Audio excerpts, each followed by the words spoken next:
করছি তোমাদেরকে কষ্ট দেওয়ার জন্য, দৈব চয়নের কারণে। এটা কেউ মনে করছে একটা হাসি ঠাট্টার বিষয়, আমাদেরকে ইচ্ছা করে কষ্ট দিয়েছে, কিংবা এরকম উদ্ভট কেন চিন্তা করলো, এটা কি ফলে হবে। আমাদের লক্ষ্য ছিল যে কোনো রকমের বায়াস যেন এটার মধ্যে না ঢোকে।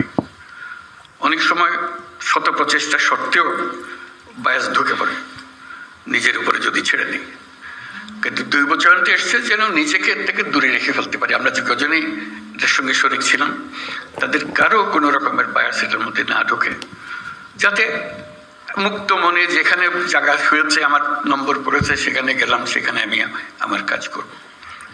এটা অসুবিধা, ব্যক্তিগত অসুবিধা হয়। কোথায় গেছি পড়লাম, চিন্তা করি না কোনোদিন এখানে কাজ করতে হবে, আমরাও ভাবি না যে এর জায়গায় এখানে হবে, ওর জায়গায় এখানে হবে। কিন্তু একটা চ্যালেঞ্জ সৃষ্টি করে, শুরুতেই একটা চ্যালেঞ্জ। এই চ্যালেঞ্জটা নেবার জন্য মানসিক প্রস্তুতি দরকার। এটার ফলে আশা করি এই কষ্টের মধ্যেও সেই চ্যালেঞ্জটা গ্রহণ করার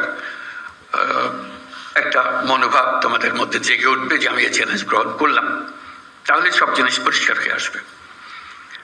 আমরা নির্বাচনের কথা বলছি, যার উদ্দেশ্যে আমরা যাচ্ছি, এটার গুরুত্বটা আমাদের এখন বুঝতে হবে। নির্বাচন বলতেই আমরা অতীতের কিছু নির্বাচনের কথা মনে রাখি, মনে চট করে আসে। তোমরাও দেখেছ সেই নির্বাচনগুলো, কেউ প্রহসনের নির্বাচন বলে, প্রতারণার নির্বাচন বলে, তামাশার নির্বাচন বলে। এগুলো হলো তাদের বিশেষণ। সেখান থেকে আমাদের চলে যেতে হবে বহু উপরে। কাজে এই দূরত্বটুকু আমাদেরকে অতিক্রম করতে হবে, যে লোকে মনে যেন জানে এই পরিবর্তন সম্ভব এবং তোমাদের মাধ্যমেই সেই পরিবর্তন হবে। কাজে এই দৈব চয়নের মাধ্যমে যারা নির্বাচিত হলো তোমরা, তারা একটা ঐতিহাসিক দায়িত্ব পালন করার জন্য, সাধারণ দায়িত্ব পালন করার জন্য। সাধারণ দায়িত্ব সবসময় দিক থেকে এখানে যাওয়া সব হবে, কিন্তু একটা ঐতিহাসিক দায়িত্ব পালন, এটা ইতিহাসে যেন স্মরণ করে। এখানে তোমরা অনেক কথা বলেছো, তার মধ্যে বাইরের যারা পরিদর্শন করবে আসবে, পর্যবেক্ষণ দল আসবে, তারা আমাদের খুদ ধরার চেষ্টা করবে, আমাদের এটা হয় নাই, ওইটাই ব্যবহার হলে ভালো হতো বলবে। এবারের নির্বাচন হলে এমন নির্বাচন, তারা স্মরণ করবে বাংলাদেশের নির্বাচনটা আমরা দেখেছিলাম, এটা এরকম, তারা নানা দেশে এটা বলবে, এরকম একটা নির্বাচন তারা এটা দৃষ্টান্ত হিসেবে নিয়ে যাবে তাদের মাথায়, বারে বারে বলবে এই নির্বাচনের মতো নির্বাচন আমরা কখনো দেখি নাই, আমরা এক কাজ করি, এটা আমাদের একটা পারদর্শিতা আছে, কিন্তু এখানে যে নির্বাচন দেখে গেলাম সেটা আমাদের একটা স্মরণীয় পরিদর্শন হলো, আমাদের স্মরণীয় অভিজ্ঞতা হলো, সেই অভিজ্ঞতা আমরা এখান থেকে নিয়ে যাব। সেই ধরনের একটা নির্বাচন আমরা করে যেতে চাই।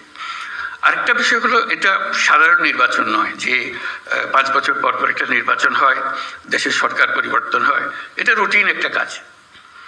এবারের নির্বাচনের যেটা আন্ডারলাইন করা বারে বারে দরকার, এটা হলো গণ অভ্যুত্থানের পরবর্তী নির্বাচন।